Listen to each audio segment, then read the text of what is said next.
Passport জালিয়াতি কেন্দ্রের মূল পান্ডা মনোজ গুপ্তাকে গ্রেপ্তার করেছে কলকাতা পুলিশ। এই মুহূর্তে আমরা বেহালা শিলপাড়ায় মনোজ গুপ্তার বাড়ির সামনে রয়েছি। এই যে বাড়িটি, এই দোতলা বাড়ি, এই দোতলা বাড়ি মনোজ গুপ্তার সপরিবারে তারা বসবাস করেন। কিছুক্ষণ আগে মনোজ গুপ্তার মা বাইরে এসেছিলেন, তাকে আমরা জিজ্ঞেস করেছিলাম যে জাল পাসপোর্ট কাণ্ডে জড়িত কিনা। জানি না কিছু। মনোজ কি ফেক পাসপোর্ট ইস্যু করতো?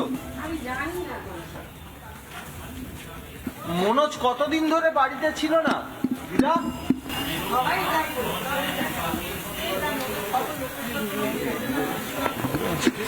কারোর সাথে কথাই বলতো না, আমরাও কথা বললাম। আমরা ভাবতাম যে ওরা গ্র্যাভিটি মানুষ, আমরা গরিব মানুষ, আমরা এইভাবেই থাকতাম, মিশতাম না।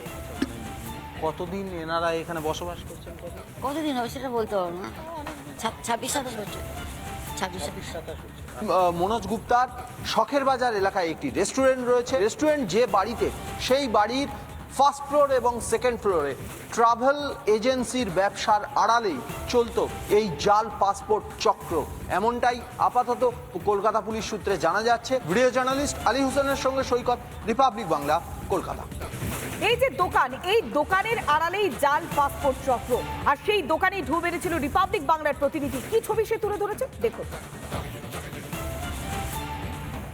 কাণ্ডে যে মনোজ গুপ্তা কলকাতা পুলিশের কাছে গ্রেপ্তার হয়েছে, সেই মনোজ গুপ্তার বাবা কিশোরীলাল গুপ্তা বাড়ি থেকে বেশ কিছুটা দূরে এই বেহালার বেচারাম চ্যাটার্জি রোডে এই যে দোকান, এই মুদি দোকান, এই মুদি দোকানই মনোজ গুপ্তার বাবা কিশোরীলাল গুপ্তা। তার বাবা বলছেন যে বিগত দীর্ঘ কয়েক বছর ধরে বিয়ের পর থেকে এই মনোজ গুপ্তা তার পরিবার অর্থাৎ বাবা মার সঙ্গে থাকে না, এমনকি পারিবারিক ব্যবসার দিকেও তার নজর ছিল না। ক্লাস 10 অবধি পড়াশোনা করেছে, তারপরেই অনেকটা গ্যাপ ছিল, কিন্তু পরিবার বা পারিবারিক ব্যবসার সঙ্গে সেই ধরনের সম্পর্ক ছিল না, যার ফলে এই মনোজ গুপ্তা, সেই মনোজ গুপ্তা যে পাসপোর্ট জালিয়াতি কাণ্ডে জড়িয়ে গেছে, পাসপোর্ট জালিয়াতি চক্রের সঙ্গে জড়িয়ে গেছে বা নিজে একটা র্যাকেট চালাচ্ছে, সেই ব্যাপারে পরিবার, বিশেষ করে বাবা বা মা, তারা কেউই কিছু জানেন না। স্বাভাবিকভাবেই প্রশ্ন উঠছে, এলাকায় বা যেখানে বাড়ি সেই বেহালা শিলপাড়ার বাসিন্দারা জানাচ্ছেন তারাও যে মনোজ গুপ্তা তাদের সঙ্গে খুব একটা কথা বলতো না, একেবারে নিশ্চুপ নিপাট ভদ্রলোক হিসাবে শুধুমাত্র বাড়িতে আসতো যেত। তাহলে ভালো মানুষের আড়ালে এইভাবে দীর্ঘদিন একটা চক্র চালিয়ে গেছে, যে চক্রটা বাংলাদেশি যারা অবৈধভাবে ভারতে প্রবেশ করেছে, সেই অবৈধভাবে ভারতে প্রবেশ করানো বাংলাদেশিদের প্রথমে ভারতীয় হিসাবে পরিচয়পত্র বানিয়েছে, তারপরে তার বেসিসে পাসপোর্ট তৈরি করে দিয়েছে।